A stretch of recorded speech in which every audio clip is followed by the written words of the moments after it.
Assalamualaikum warahmatullahi wabarakatuh. Saya Anissa Makfiroh, angkatan 38, kelompok 2, nomor presensi 18, peserta Latsar CPNS Kementerian Agama tahun 2021. Sesuai Undang-Undang Republik Indonesia Nomor 5 Tahun 2014 yang dimaksud aparatur sipil negara atau ASN adalah profesi bagi pegawai negeri sipil dan pegawai pemerintah dengan perjanjian kerja yang bekerja pada instansi pemerintah.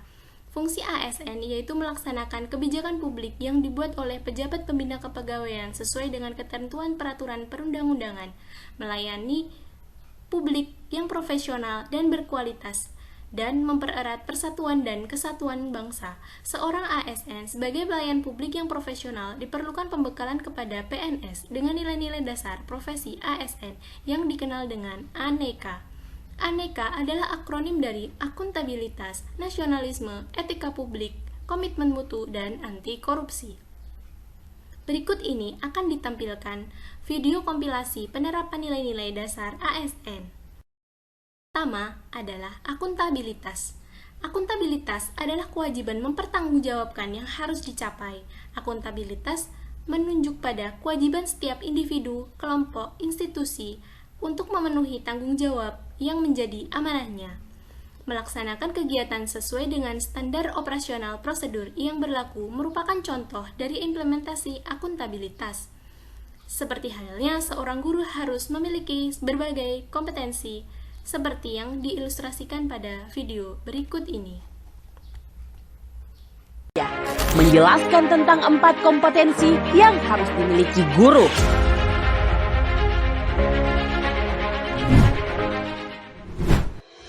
Pertama, kompetensi pedagogi, yaitu kemampuan mengelola pembelajaran siswa dan pengembangan kecerdasan siswa, seperti memahami karakter siswa, memahami cara dan kesulitan belajar, mampu mengembangkan potensi peserta didik, menguasai prinsip-prinsip dasar belajar mengajar yang mendidik.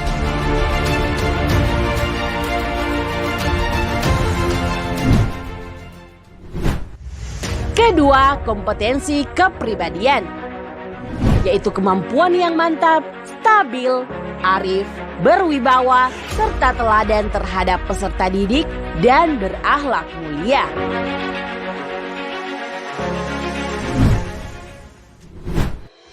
Ketiga, kompetensi profesional, yaitu penguasaan materi pembelajaran secara mendalam, sehingga pendidik dapat membimbing peserta didik memenuhi standar kompetensi yang ditetapkan, seperti menguasai materi ajar dalam kurikulum, menguasai dasar-dasar materi kegiatan ekstrakurikuler agar tercapai tujuan utuh pendidikan siswa, dan mampu memperbaiki pelajaran melalui penelitian tindakan kelas.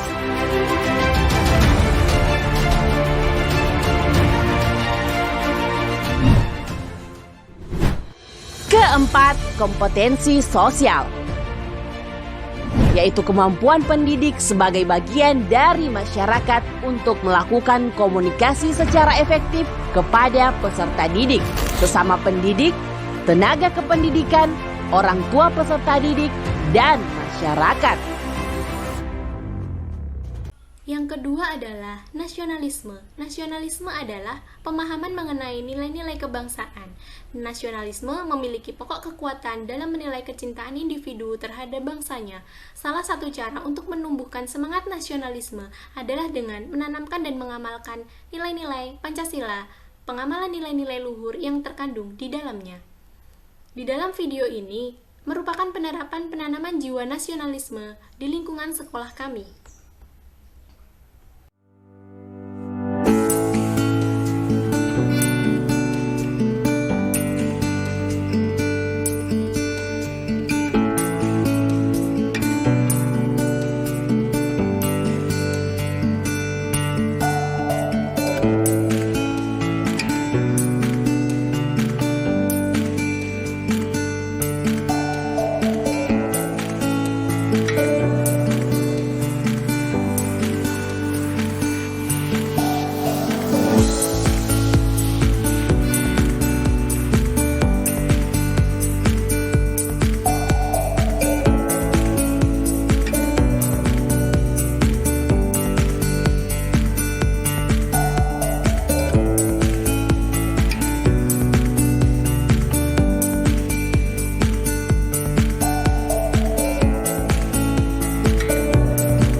publik. Etika publik adalah refleksi tentang standar atau norma yang menentukan baik atau buruknya, benar atau salah, perilaku, tindakan, dan keputusan untuk mengarahkan kebijakan publik dalam rangka menjalankan tanggung jawab pelayanan publik. Nilai-nilai dasar etika publik sebagaimana tercantum dalam Undang-Undang ASN, di masa pandemi sudah ada beberapa sekolah yang mengadakan tatap muka, maka guru dan tenaga pendidik di sekolah menyiapkan segala sesuatu yang diperlukan sesuai dengan standar protokol kesehatan untuk seluruh warga sekolah, seperti halnya yang akan diilustrasikan dalam video berikut ini. Pembelajaran tatap muka di Surabaya disambut gembira para siswa yang mengaku merindukan suasana sekolah setelah 1 tahun belajar daring. Selain sejumlah murid dibatasi hanya 50%, siswa wajib vaksin untuk mengikuti pembelajaran tatap muka. Kanan. Sekolah tatap muka perdana digelar SMA Negeri 2 Surabaya, Jawa Timur. Para siswa datang terlebih dahulu diperiksa suhu tubuhnya dan diwajibkan untuk mencuci tangan. Siswa kemudian masuk ke kelas dengan jarak yang cukup jauh, 3 meter lebih. Pendingin ruang kelas tidak digunakan, hanya ada kipas angin dan jendela yang dibuka lebar untuk mempermudah sirkulasi udara. Sekolah tatap muka terbatas yang digelar disambut gembira para siswa yang mengaku merindukan suasana sekolah usai setahun menerapkan belajar daring. Enggak sih. Sudah divaksin? Sudah. Senang nggak adanya sekolah tatap muka ini? Senang. Kangen nggak sama teman-teman? Kangen ya. Harapannya apa ini sekolah tatap muka ini? Ya semoga lancar, bisa tatap muka terus seterusnya, terus nggak ada kayak kasus yang naik. Sekolah tatap muka dilaksanakan dengan protokol kesehatan ketat, dibatasi hanya 50% kapasitas masing-masing kelas dan sebagian siswa lain mengikuti pembelajaran secara daring. Selain itu, semua siswa dan guru wajib sudah divaksinasi serta mendapat persetujuan orang tua masing-masing. Yang keempat adalah komitmen mutu. Standar penjaminan mutu pada setiap organisasi tentulah berbeda, mengingat visi dan misinya pun berbeda. Akan tetapi, beberapa nilai yang harus ada dalam komitmen mutu, seperti 1. Efektif, 2. Efisien, 3. Inovatif, 4. Berorientasi mutu. Sebagai guru diharapkan memiliki inovasi dalam pelayanan pembelajaran kepada peserta didik, maka guru bisa mengembangkan kemampuannya dengan mengikuti berbagai pelatihan untuk menciptakan media pembelajaran yang inovatif, efisien, efektif, dan bermutu. Maka simak video berikut ini. Penguatan dan pelatihan dalam membuat materi video pembelajaran jarak jauh terus dilakukan pemerintah Kota Tangerang. Kemudian tujuan Bertempat di Aula Gedung PGRI Kota Tangerang. Pelaksanaan tugas Kepala Dinas Pendidikan Kota Tangerang, Jamaluddin menyampaikan, pembelajaran pembuatan materi yang dilakukan kepada para guru diharapkan dapat mengoperasikan sejumlah aplikasi pembelajaran, termasuk pembuatan video pembelajaran. Yang kelima adalah anti korupsi. Menurut Undang-Undang Nomor 31 Tahun 1999, korupsi adalah tindakan melawan hukum dengan melakukan perbuatan memperkaya diri sendiri atau orang lain, atau suatu koperasi yang dapat merugikan keuangan negara atau perekonomian negara. Anti korupsi dapat diidentifikasikan ke dalam 9 nilai, diantaranya 1. Kejujuran, 2. Kepedulian, 3. Kemandirian, 4. Kedisiplinan, 5. Tanggung jawab, 6. Kerja keras, 7. Kesederhanaan, 8. Keberanian, dan 9. Keadilan.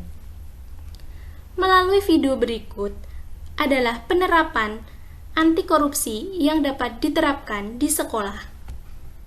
Kejujuran ini sengaja dibuat oleh pihak sekolah untuk membentuk karakter siswa agar memiliki moral yang bertanggung jawab serta jujur dalam berperilaku. Apalagi di tengah-tengah kekhawatiran orang tua akan tumbuh kembangnya anak-anak mereka, terutama berkaitan dengan perilaku jujur.